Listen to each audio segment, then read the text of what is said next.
আজকে যেটা আমি দেখাইতে চাইছিলাম, হ্যাঁ, আপনার ওইটা হলো আজকে ওটা দেখাই যে এই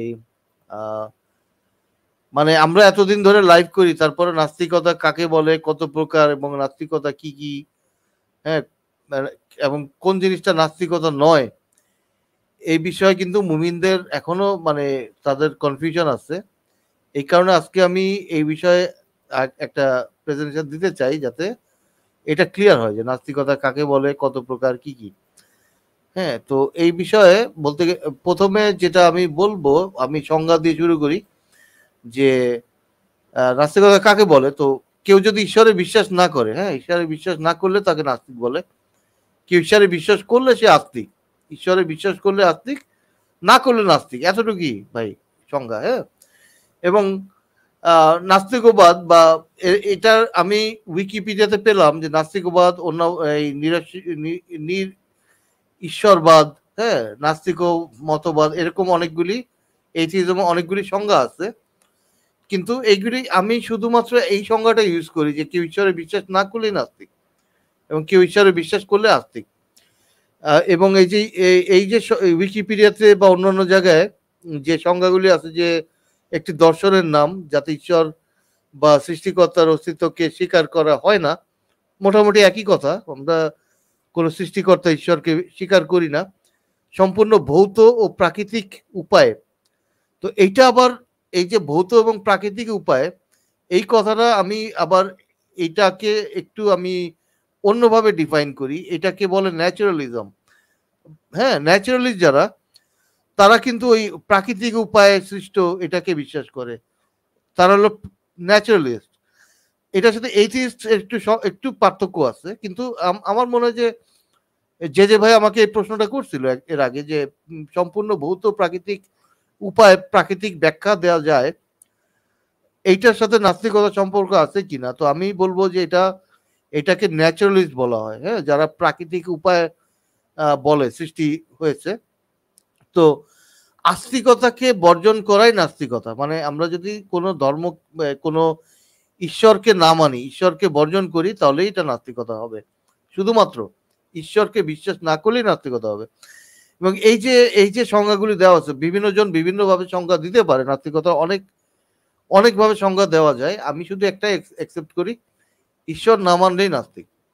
অন্য অন্য সবকিছুকে অন্যভাবে ব্যাখ্যা দেওয়া যায়। এই সম্পূর্ণ ভৌত বা যেগুলি লিখছে, এটাকে অন্য ব্যাখ্যা দেওয়া, যেমন ন্যাচারালিস্ট বা অন্য কোনো টার্মসে ব্যাখ্যা দেওয়া যায়। আচ্ছা, অতি প্রাকৃতিক কোনো সত্তা ছাড়াই সম্পূর্ণ প্রাকৃতিকভাবে মহাবিশ্ব ব্যাখ্যা করা সম্ভব, এইটাকে ন্যাচারালিজম বলে। হ্যাঁ, এই যে আগের যে ব্যাখ্যাটা, আগের যে সংজ্ঞাটা এখানে দেওয়া আছে উইকিপিডিয়াতে, নাস্তিক অন্যান্য নাম নিঃস্ববাদ বা ইংরেজিতে এথিজম, বা যে দর্শনের ঈশ্বর সৃষ্টিকর্তা অস্তিত্বকে স্বীকার করা হয় না, এই পর্যন্ত ঠিক আছে। সম্পূর্ণ ভৌত প্রাকৃতিক উপায়ে সৃষ্টিকর্তার ব্যাখ্যাকে বলা হয় ন্যাচারালিজম। হ্যাঁ, এটাকে বলা হয় ন্যাচারালিজম। প্রাকৃতিক কোনো অতি প্রাকৃতিক কোনো সত্তা ছাড়াই সম্পূর্ণ প্রাকৃতিকভাবে এই মহাবিশ্ব ব্যাখ্যা করা সম্ভব, এটাকে বলে ন্যাচারালিজম। যেমন সায়েন্টিফিক ল দ্বারা আমরা সমস্ত কিছু ব্যাখ্যা করতে পারি, এটাকে বলা হয় ন্যাচারালিজম। এখন একজন ন্যাচারালিস্টও কিন্তু এইথিস্ট, একই ন্যাচারালিস্ট এইথিস্ট, কারণ তারা ঈশ্বরকে বিশ্বাস করছে না। আপনি যে নামই দেন, আপনি একটা ন্যাচারালিজম নাম দিলেন, তারাও এইথিস্ট, তারাও ঈশ্বরকে বিশ্বাস করছে না। হ্যাঁ, তারা বলছে প্রাকৃতিক অতি প্রাকৃতিক কোনো কিছু ছাড়া মহাবিশ্ব সৃষ্টি হয়েছে এবং সায়েন্টিফিক ল দিয়ে সবকিছু ব্যাখ্যা করা সম্ভব, তারাও কিন্তু এইথিস্ট। কিন্তু আপনি নাম দিচ্ছেন ন্যাচারালিজম। যে নামই দেন তারাও এইথিস্ট, এবং অন্যান্য নামও আপনি দিতে পারেন। এখন আমরা যেটা ইউজ করি, প্রমাণের অভাবে কোনো সৃষ্টিকর্তা বিশ্বাস করা হয় না, প্রমাণের অভাবে বিশ্বাস করছি না, এই জন্য আমরা এইথিস্ট। তো অন্যান্য যে আপনার এথিজমের অনেকগুলি আপনার ইয়ে আছে, hard atheism, soft atheism, Agnostic, sceptic, সবাই কিন্তু এথিস্ট, সবাই ঈশ্বরে বিশ্বাস করে না। আপনি যে ক্যাটাগরিতেই পড়বেন, hard atheism, strong atheism, positive atheism, শক্তিশালী নাস্তিকতা, হ্যাঁ, যারা বলে ঈশ্বর নাই, এই ক্যাটাগরিতে যারা পড়বে তারাও এথিস্ট। যারা ঈশ্বর নাই বলতেছে, সফট এথিজম আমি এইখানে পড়বো, soft atheism, weak atheism, negative atheist, দুর্বল নাস্তিকতা। মানে আমি প্রমাণের অভাবে ঈশ্বরে বিশ্বাস করছি না, কেউ যদি প্রমাণ দেয় আমি মেনে নিব। আমি সফট এথিস্ট, উইক এথিজমের মধ্যে পড়বে। আমি ঈশ্বর নাই বলছি না, আমি বলছি প্রমাণ পাইনি তাই বিশ্বাস করি না, দুর্বল নাস্তিকতা বলে এটাকে। আমি এই ক্যাটাগরিতে পড়ি। যারা হার্ড এথিস্ট তারা, বা যারা স্ট্রং এথিস্ট বা পজিটিভ এথিস্ট, তারা বলছে ঈশ্বর নাই। আমি ঈশ্বর নাই বলছি না, আমি পজিটিভ এথিজমের মধ্যে নাই, আমি নেগেটিভ এথিস্ট, প্রমাণের অভাবে বিশ্বাস করি না। ঠিক আছে, উইক এথিজম, নেগেটিভ এথিজম, দুর্বল নাস্তিকতা, প্রমাণের অভাবে বিশ্বাস করি না, সফট এথিস্ট। এরপরে আছে অ্যাগনস্টিক, আজ্ঞেয়বাদী। অ্যাগনস্টিকের সম্পর্ক হলো জানি কি জানি না, হ্যাঁ ঈশ্বর আছে কি না এটা জানি না তাই আজ্ঞেয়বাদী। সংশয়বাদী বা স্কেপটিক, আমার প্রশ্ন আছে তাই আমি স্কেপটিক, এরাও এথিস্ট। এখানে যতগুলি আছে সবগুলি এথিস্ট, কিন্তু বিভিন্ন লেভেলের, বিভিন্ন ক্যাটাগরির এথিস্ট এরা। এরপরে দেখেন অ্যান্টি থিয়েস্ট বা আপনার ধর্ম বিরোধী। আমিও অ্যান্টি থিয়েস্ট, আমি থিয়েস্টের এগেনস্টে, ধর্মের বিপক্ষে।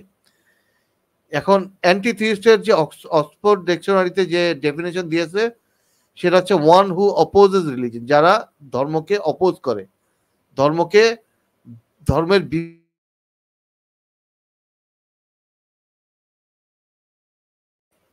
আমি একাধারে এইথিস্ট এবং অ্যান্টিথিস্ট এবং অ্যাগনস্টিক, আমি এইগুলি মিউচুয়ালি এক্সক্লুসিভ না, আমি যে কোনো ক্যাটাগরিতে পড়তে পারি।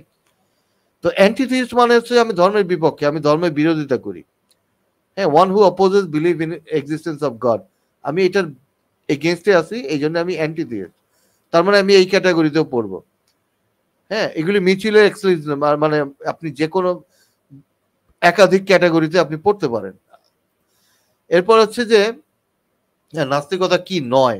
হ্যাঁ, নাস্তিকতা কোনো ধর্ম নয়, নাস্তিকদের কোনো নবী নাই, কোনো গ্রন্থ নাই, কোনো কিতাব নাই, কোনো, এটা কোনো ধর্মের মতো এই কোনো নীতি নৈতিকতা এগুলির মানে না, কোনো জীবন বিধান নয়।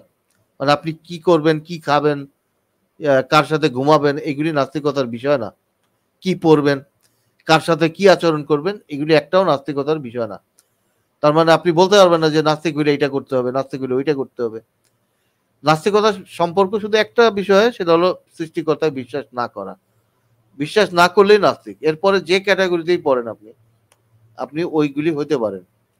এবং এরপরে যেটা আমি দেখাচ্ছি যে যে ভুল ধারণাগুলি আছে, নাস্তিক হলে জ্ঞানী হতে হবে, এটা ভুল ধারণা। অনেক মূর্খ নাস্তিক আমি দেখছি, জ্ঞান নাই। নৈতিক হতে হবে, এটাও ভুল ধারণা, কারণ অনৈতিক কাজ তারা করে। আমি অনেক টক্সিক লোকদেরকে নাস্তিক হইতে দেখছি। ক্লিকবাজ নাস্তিক আছে, মিথ্যাবাদী নাস্তিক আছে। তা নাস্তিক হইলে যে ধোয়া তুলসী পাতা, এটা সঠিক নয়। নাস্তিকতার সাথে জ্ঞান, বিজ্ঞান, নৈতিকতার কোনো সম্পর্ক নাই। তাহলে সম্পর্ক কিসের সাথে? শুধুমাত্র ঈশ্বর বিশ্বাসের সাথে। এরপর হচ্ছে নাস্তিকতা কি সঠিক, এটা ছিল আজকের টপিক বিতর্কের। তো আমি যেহেতু কোনো সৃষ্টিকর্তার প্রমাণ পাই নাই, হ্যাঁ, কোনো প্রমাণ পাইনি, যুক্তিসঙ্গত কোনো প্রমাণ আমাকে দিতে পারে নাই, এবং কোরআনে ভুল আছে, মোহাম্মদের চরিত্র, ধর্মের বর্বরতা, অমানবিকতা, ধার্মিকদের নির্বুদ্ধিতা এবং বুদ্ধি প্রতিবন্ধী, ধর্ম প্রচারকদের ভণ্ডামি, এই কয়েকটা পয়েন্ট, আরো পয়েন্ট আছে, আমি এগুলি দেখাইনি, 5টা পয়েন্টই আমি উল্লেখ করছি এখানে, যে কারণে নাস্তিকতা সঠিক। কারণ যদি আস্তিক সঠিক হইতো তাহলে এখানে তারা দেখাইতো যে এই কোরআনে ভুল নাই, হ্যাঁ, মোহাম্মদের চরিত্র হলো ফুলের মতো পবিত্র, এটার মানবিক ধর্ম, এগুলি দেখাইতে পারতো, কিন্তু তারা দেখাইতে পারে না। এবং এই কারণে আমি ধর্মকে বিশ্বাস করতে পারি না। তো আমরা কাকে অনুসরণ করি? শুধুমাত্র যুক্তিতত্ত্ব প্রমাণকে অনুসরণ করি। হ্যাঁ, আরেকটা জিনিস বলি যে নাস্তিকতা কোনো দল না। হ্যাঁ, আমরা কোনো দল করতেছি না, কোনো গোষ্ঠী সংগঠন করতেছি না। এটা যার যার ব্যক্তিগত অবস্থান থেকে আমরা নাস্তিক। একজন নাস্তিক খারাপ হইতে পারে, একজন নাস্তিক ইয়াবা ব্যবসায়ী হতে পারে, ডাকাইত হইতে পারে, চোর হইতে পারে। তাই বলে নাস্তিকরা চোর, নাস্তিকরা ডাকাইত, নাস্তিকরা ইয়াবা ব্যবসায়ী, এটা বলতে পারেন না। তো এটা ছিল আপনার মানে অনেকগুলি প্রশ্নের জবাব। কিন্তু মুমিনদের মধ্যে ভুল ধারণা ছিল। তারা এতদিন, আমরা প্রায় 4 বছর 5 বছর ধরে লাইভ করি, এখনো তারা জানে না নাস্তিকতা কি। এই কারণে আমার এটা দেখানোর প্রয়োজন হয়েছে। নাস্তিকতা হচ্ছে শুধুমাত্র এবং একটা বিষয়, এটা হলো সৃষ্টিকর্তার অবিশ্বাস, আর কিচ্ছু না। জি।